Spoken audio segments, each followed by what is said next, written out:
recently did the Vivo Barefoot running certification, and it was 5 days, 8 hours a day talking about barefoot running. And at first I was like, how can we talk about that so much? But when I got through all the biomechanics of it all, then it really made sense. Lots of runners traditionally heel strike, and as they roll through, they're putting a lot more impact up through their heel.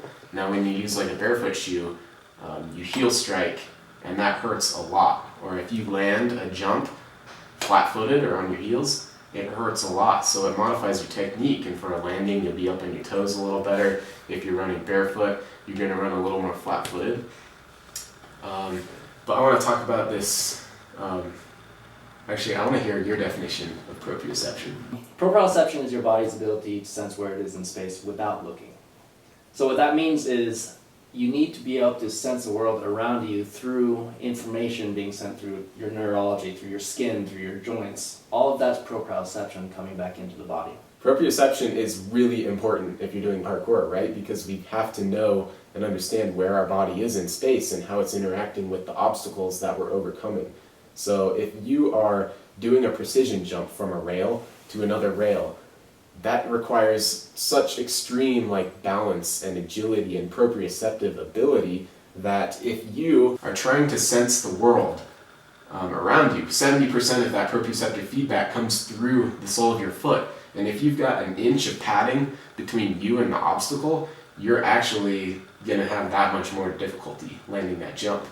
So in comparison to this inch of padding here, if I have almost no padding, I'm actually increasing my proprioceptive ability because I can sense the environment better, I can react faster, and I'm just going to be able to function more naturally. Another thing I see though is that a lot of people think because they have this thick padding underneath them, they think they can take a lot bigger drops than they could.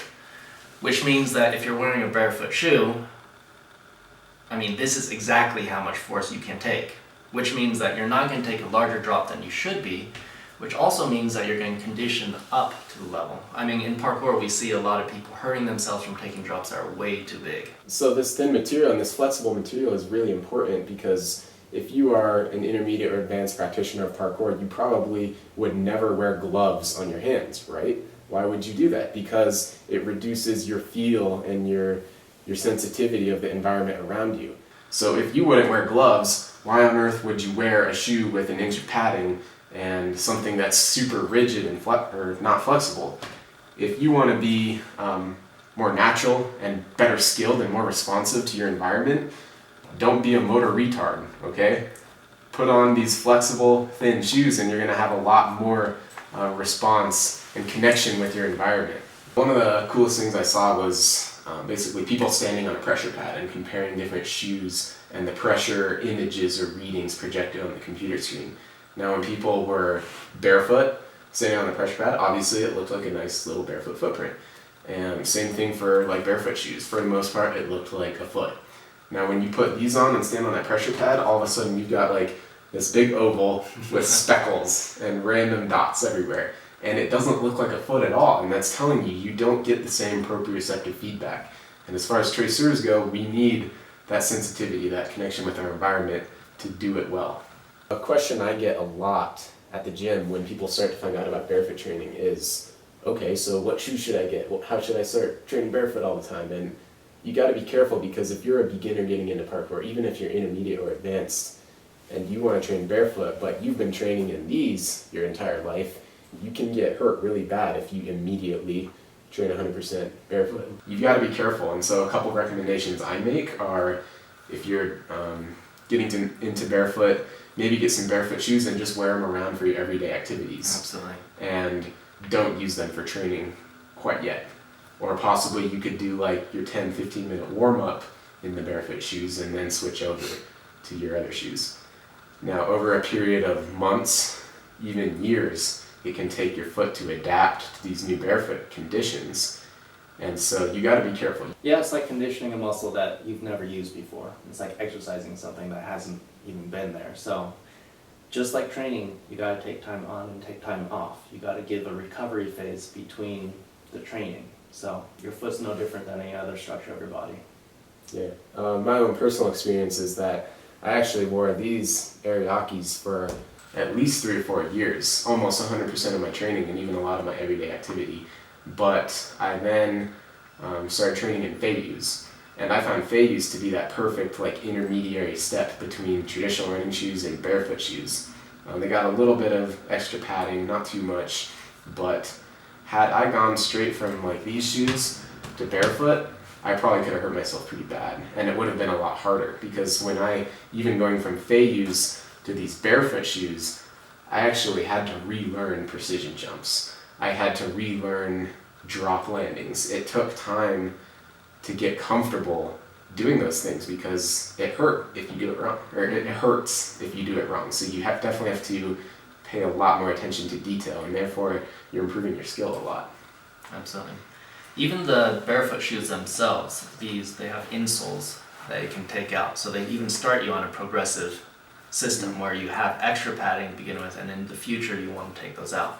One of the questions I often get about barefoot training is why not just go barefoot? Absolutely barefoot. I'm all for going barefoot when you can, but unfortunately in our modern day, there are nails sticking out in places, there's just random sharp objects, there's a lot of Broken glass, gravel, Glass, exactly. hot surfaces. So we do need some protection. Especially in some nasty urban environments. What about the performances or the video shoot or that big jump that you want to do? Like, you definitely can't go as big sometimes if you're wearing these barefoot shoes as opposed to these. So you think it's okay to throw on the more padding just occasionally for things like that? Yeah, absolutely. It's like wearing a knee brace or a wrist brace, something just to prepare you for an extreme, atypical moment. It's good to have like that extra pair of shoes for every now and then if you're going to do something a little bigger. But you do have to be careful. You might not be used to the shoe. But if you want the best gains and the best thing for longevity, you definitely want to move toward almost all your training in these barefoot shoes. I know a lot of people when they hear barefoot training or barefoot shoes, they think of those weird toe shoes, Vibram Fivefingers. Yeah. So what do you think about those? I like Vibrams. They're not terrible shoes, but at the same time, they're not nearly as perfect as they're marketed. One of the major problems with Vibram Fivefingers is that it's one shape, one size fits all. Everyone's toes are a little bit different. Some people have different deformities, some people have different lengths to their toes. Also, I think I've seen several people at our gyms actually catch a toe on an obstacle and break it. So I would prefer those closed toe barefoot shoes because they're a little safer. Yeah, I would agree with that. Alright, so to wrap it up here, I think we've gone over tons of reasons why you should start training barefoot, and the sooner the better, because if you want to do parkour for a long time, if you want to get hurt less, if you want to improve your biomechanics and get better faster, you got to start thinking about barefoot training. I know the haters are going to hate, so if you got a problem with any of this, definitely leave us a comment below, and we want to have an intelligent discussion to kind of help people understand why you should start training barefoot more. So basically, stop being a newbie And start training barefoot.